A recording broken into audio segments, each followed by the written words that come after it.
try. No hell below us,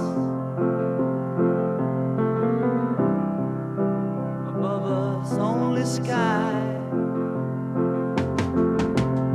Imagine all the people living for today. Imagine there's no countries. It isn't hard to do. Nothing to kill or die for, and no religion.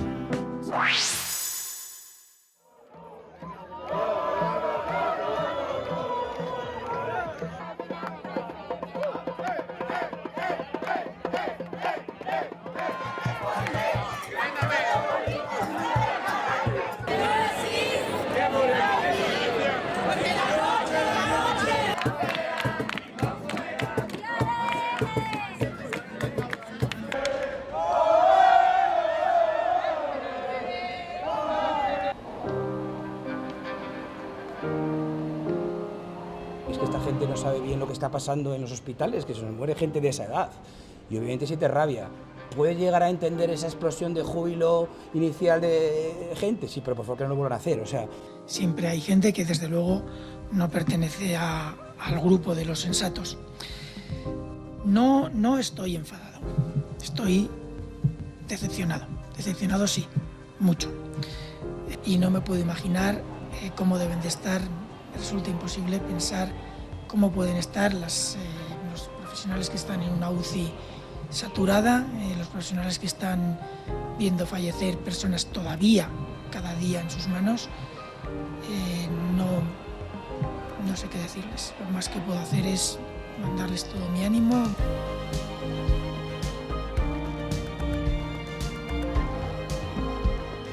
Me he tirado más de un mes sedado.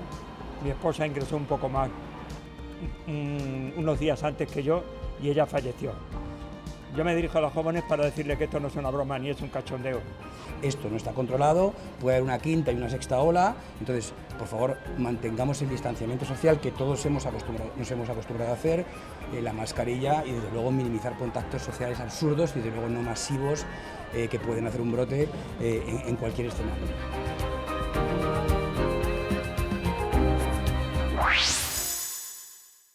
인도 북부 겐지스강을 따라 시신을 화장하는 의식이 끊임없이 이어지고 있습니다. 겐지스 강가에서 시신을 화장해 유골과 재를 강으로 흘려보내는 것은 인도 힌두교인들의 오랜 관습입니다. 하지만 최근엔 코로나 사망자가 급증하면서 시신을 화장도 하지 않고 그대로 강으로 떠내려 보내는 일이 드물지 않은 것으로 알려졌습니다. 희생자 폭증으로 화장 비용이 치솟은 것이 한 원인으로 지적됩니다. 이렇게 되자 현지 주정부는 화장 비용 지원을 발표하는 한편 경찰을 동원해 단속에 나섰습니다. 하지만 종교에 따라서는 강가 모래 속에 시신을 매장하는 관습을 가진 사람들이 적지 않다는 게 문제입니다. 현지 불교 신자들은 화장과 매장 가운데 한 가지를 선택해 장례의식을 치릅니다. कई वर्षों से मैं देखता आ रहा हूँ, पहले भी मैं यहाँ रहा हूँ विभिन्न पदों पे, कि लोग अपनी परिजनों के साथ आते हैं और बाडियों को दाह संस्कार के साथ साथ बहुत सारे लोग उनका 하지만 최근 겐지스 강에서 100구 가까운 시신이 발견되는 등 상황이 심각해지자 현지 경찰은 강둑에 화장터를 지정하고 더 이상 강가에 매장하는 것을 허용하지 않는다고 발표했습니다. 현지 시간 16일 인도의 코로나19 신규 확진자는 31만 1000여 명, 사망자는 4077명으로 집계됐습니다. YTN 박상남입니다.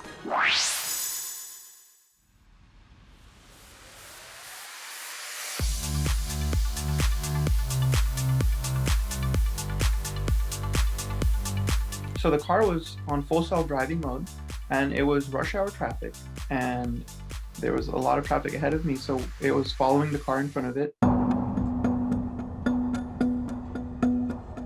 I was arrested for 2 counts of reckless driving and disobeying a police officer.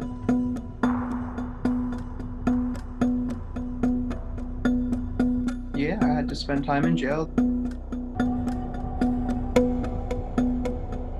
I don't think that should be illegal because the way the car is driving is very safe. So as long as the car is safely operating, it doesn't matter what seat you're sitting in. Then I started in 2018 in my Model X, and the windows were tinted. So I've been doing this for 2 years and no one has ever known. I feel safer in the back seat than I do in the driver's seat. And I feel safer with my car on autopilot. I trust my car on autopilot more than I trust everyone on the road. Mr. Sharma is absolutely endangering himself and everybody around him. It's unconscionable what he's doing.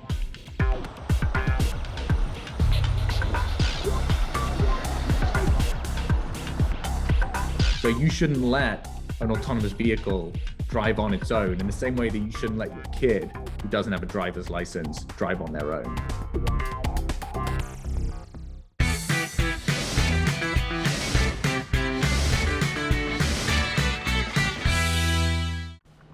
지난 1일 새벽 2시가 넘은 시각 서울 마포대교.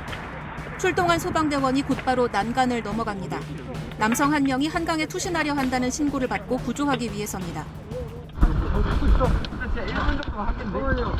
현장에서는 경찰관들과 함께 시민 4명이 남성을 있는 힘껏 붙들고 있었고 덕분에 소방대는 빠르게 남성을 구조할 수 있었습니다.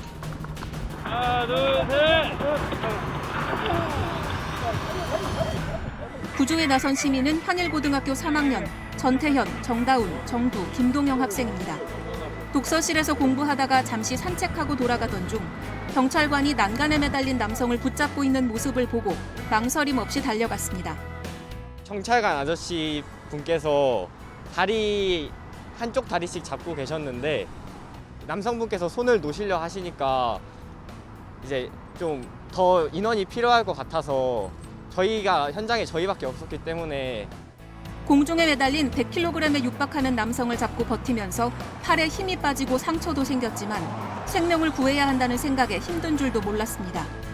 처음에는 당황한 것도 있고 걱정도 많이 돼서 별 생각 없이 바로 도와드렸는데 저 손으로 생명을 구했다고 생각하니까 매우 뿌듯했던 것 같습니다. 출동했던 소방대도 어린 학생들의 침착하면서도 대담한 대처를 칭찬했습니다. 서울 영등포 소방서는 학생들에게 표창을 수여하고 이들의 선행을 학교에 통보해 격려할 계획입니다. YTN 구수본입니다. 지난달 30일 경기도 안양시의 3차선 도로. 플라타너스로 불리는 버즘나무가 점점 기울어지더니 차들이 달리는 도로 위로 쓰러지고 맙니다. 앞서가던 오토바이는 아슬아슬하게 나무를 피했지만 미처 속도를 줄이지 못한 오토바이 한 대가 쓰러진 나무를 그대로 들이받습니다. 날벼락 같은 사고를 당한 건 배달기사 49살 박병선 씨. 나무를 들이받고 땅으로 곤두박질 치면서 목과 허리, 다리를 다쳐 전치 2주 넘는 진단을 받았습니다. 갑자기 검은 그림이 제 앞에 스치면서 꽝 하고 소리가 나면서 제가 정신을 잃어버렸어요. 그때는 참 황당했죠, 저는. 진짜. 마른하고 날벼락 맞는 느낌이었잖아요. 지금까지 치료에 들어간 돈만 80만 원. 하지만 아직 피해 배상금을 받지 못해 이 비용은 고스란히 박 씨 부담이 됐습니다. 당장 생계가 막막한 데다 쉬는 동안 일감이 끊길까 봐 입원도 포기한 박 씨는 다리를 절며 다시 배달 일을 시작했습니다. 점심 저녁 시간대가 많이 밀리거든요. 근데 고객님들이 너무 막 독촉하시니까 나무만 지나가다 쓰러지지 않을까 계속 쳐다보면서 가게 됩니다. 가로수를 포함해 공공기관이 관리하는 시설물은 이로 인한 피해가 생길 경우에 대비해 보험에 가입돼 있습니다. 다만 배상금을 줄 때는 정확한 피해 금액이 정해져야 피해자에게 지급한다고 약관에 규정하고 있습니다. 치료가 완전히 끝난 뒤 구청에 청구해야 받을 수 있다는 겁니다. 피해자가 신청하면 보험사가 전체 치료비를 예상해 절반을 미리 지급할 수 있다는 단서 조항이 있긴 하지만 보험을 제공하는 공제회 측은 어느 정도 치료가 진행돼야 전체 치료비를 예상할 수 있는 만큼 절반 지급도 시간이 걸린다고 설명했습니다. 이 피해자분의 피해 금액이 바로 사고 순간에 확정이 되는 경우면 좋겠지만 안 그런 경우도 되게 많거든요. 그런 경우에 대해서 도움을 드리고 있는 경우는 없는데요. 박 씨 같은 사례를 구제할 수 있게 공공기관이 적극적으로 배상에 나서야 한다는 지적이 나옵니다. 기관 예산으로 지원금을 일부라도 먼저 지급한 뒤 추후 보험사에 청구하는 방안을 마련해야 한다는 겁니다. 배상금 우선 지급을 논의하지 않던 안양시 동안구청은 YTN 취재가 시작되자 미리 지원하는 방안을 검토하겠다고 밝혔고 사고 2주 만에 배상금 액수를 결정했습니다. YTN 홍민기입니다.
태화강 둔치 3호 대숲은 한 해 6천여 마리의 백로가 찾아 여름을 나는 곳입니다. 새끼를 낳아 기르기 좋은 건강한 대숲과 먹이가 풍부한 태화강이 있기 때문입니다. 외항강과 울산만까지 57.59 제곱킬로미터에 이르는 습지 6곳은 흙기러기와 노랑부리 저어새, 검은머리 물대새까지 최근 3년 평균 4만 마리 이상 찾았습니다. 동아시아 대양주 철새 이동 경로 파트너십이 이런 습지를 철새 중간 기착지로 등재하고 국제 철새 도시로 울산을 인정했습니다. 이 단체는 러시아와 알래스카, 호주, 동아시아 등 22개국을 지나는 철새들의 이동 경로를 보호하는 국제 환경 단체입니다. 울산이 산업도시의 공해를 극복하고 철새를 보호하는 노력을 통해 철새 부양 능력이 높아졌다는 것이 생태 전문가들의 평가입니다. 울산시는 지역 기업체와 함께 국제 철새 보호단체와 철새 보호에 협력하는 협약을 맺었습니다. 그리고 우리가 지난 시간에 가정일의 종류에 대해서 살펴보았는데 6단원에 6단원 사랑하는 3학년 5반 학생들에게 안녕 얘들아, 담임선생님이야. 학교에서 친구들과 다양한 소통을 하면서 자연스럽고 즐겁게 배움을 해 나아가야 할 때인데 항상 마스크를 쓰고 서로 떨어져 있어야 한다는 게 아쉽기도 하고 힘들 거야. 그래도 선생님을 믿고 잘 따라와주는 너희들이 뒤에 있다는 사실이 선생님에겐 큰 힘이 되는 것 같아. 너희는 지금처럼만 힘내주렴. 항상 고맙고 사랑합니다. 담임 선생님.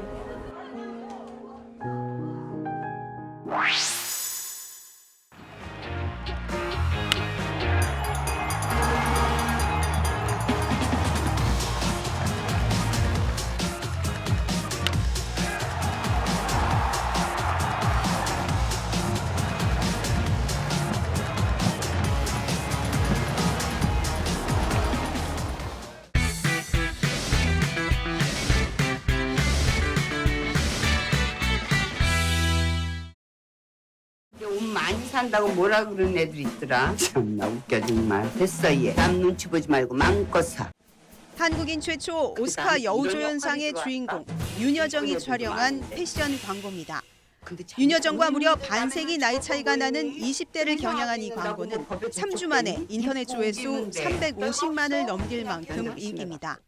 74살의 나이에도 항공 점퍼를 소화하는 자신감으로 젊은 층의 호응을 얻고 있습니다.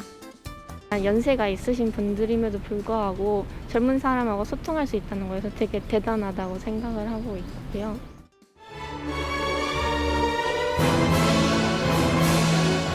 발레를 하고 싶어요. 탤런트 박인화는 드라마에서 가슴을 두드리는 감동적인 대사로 젊은이들의 마음을 사로잡았습니다. 죽기 전에 나도 한 번은 날아오르고 싶어서.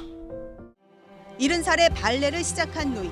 온갖 편견을 딛고 꿈을 향해 나아가는 모습에 20대 공감 댓글이 쏟아졌습니다.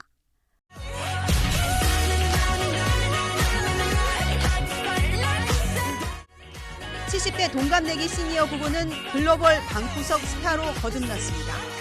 손자와 짧은 동영상을 올리며 전 세계 구독자들과 소통하고 있는데 조회수 100만 회가 넘는 것도 있습니다. 이런 시니어 스타들은 코로나 시대에 젊은 세대와의 벽을 허물고 노년층에게는 새로운 희망으로 다가옵니다. 저도 엄청 좀 어려운 일이 많이 있었는데 주저앉아 있다가 일을 시작하게 됐거든요. 근데 그분 보면서 또 용기가 생기는 거죠. 저 나이에도 저렇게 세계적으로 이름을 떨칠 수가 있는데 저도 뭔가 막 해보고 싶다는 욕망이 막 끌어오르는 거. 부글부글.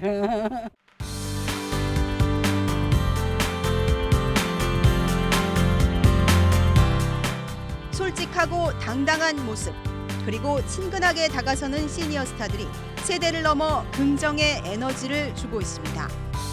YTN 김선입니다. 이건희 회장 유족이 국립현대미술관에 기증한 황소. 이중섭 작가가 세상을 뜨기 1년 전 1955년 개인전에 내놨던 작품입니다.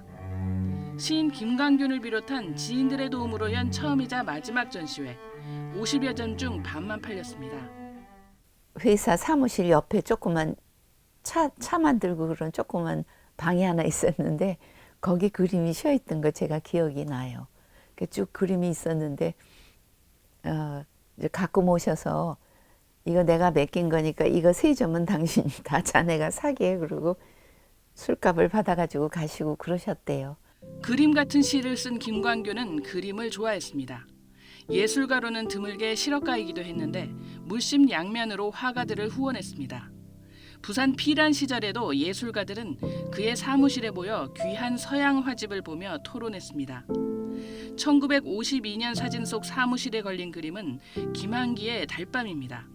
전쟁 중 그린 그림이지만 서정성이 가득합니다. 김광균은 특히 이중섭과 함께 최재덕을 아꼈습니다. 김광균이 소장했던 최재덕의 그림은 국립현대미술관 덕수궁관 전시에 나와 행복한 색채를 선사하고 있습니다. 코로나 속에서도 지난 80여일간 하루 평균 670명을 불러 모은 인기 전시회입니다. 이분이 사랑했던 화가들은 반대로 그림이 또 시와 같아요.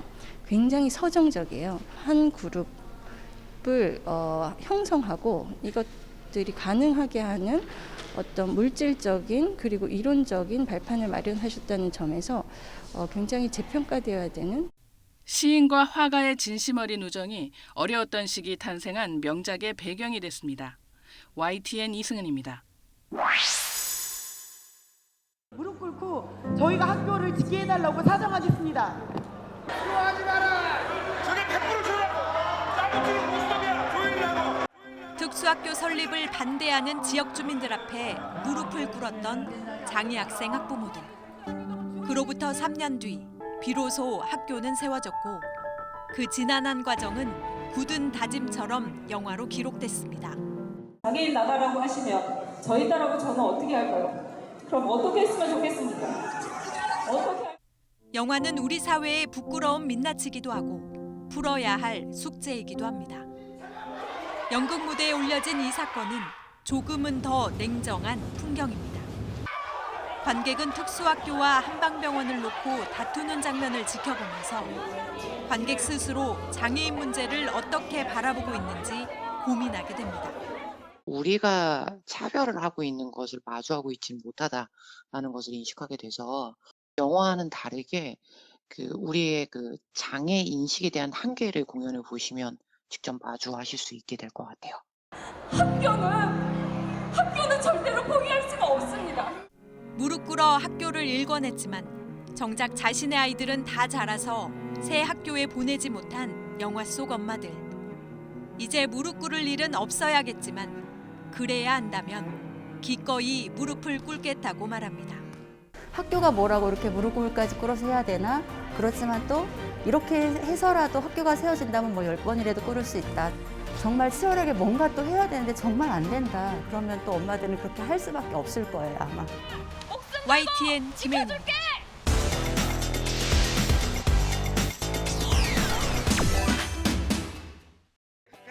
엉뚱하지만 아이들의 개성과 재능을 존중해준 선생님의 상징인 잭 블랙. 현실판 잭 블랙이 등장했습니다. 야, 교장 선생님이야? 선생님이야? 교장 선생님이야? 동물 탈을 쓰고 노래하는 8집 경력 가수의 유머 감각은 기본입니다. 저는 정말 운이 엄청나게 좋은 게 딱 장관당 받고 3주일 후에 학교 폭력이 일어나더라고. 교장실은 학생들의 사랑방으로 탈바꿈했습니다. 군대 간 아들 맞이하듯이 맞이해줘야 돼. 벌떡벌떡 해서 아무리 중요한 일이 있어도 애들 먼저 얘기하고 소문나니까 이제 하루에 100여 명씩. 사제간의 벽을 허문 이런 시도는 아이들의 이야기를 듣기 위해 시작했습니다. 그래서 오면은 애들 막 재밌게 놀다 보면 그 중에 자기 얘기하고 싶어하는 애들이 나타나요. 과거도 치유하고 미래에 내가 뭘 해야 될지 이제 그 꿈을 찾아주는. 술에 취해 등교한 제자의 속사정을 들은 뒤 아이들의 말을 들어주는 게 얼마나 중요한지 깨달았습니다. 갈비집에서 아르바이트를 하는데 저녁 새벽 때 되니까 손님들이 술을 먹이는 거 억지로. 그때 내가 추측하거나 판단하면 안 되겠구나. 교장 임기를 마친 요즘은 게임을 활용한 온라인 수업에 열중입니다. 이런 다양한 시도의 길잡이는 다름 아닌 학생들입니다. 저는 선물 같아요.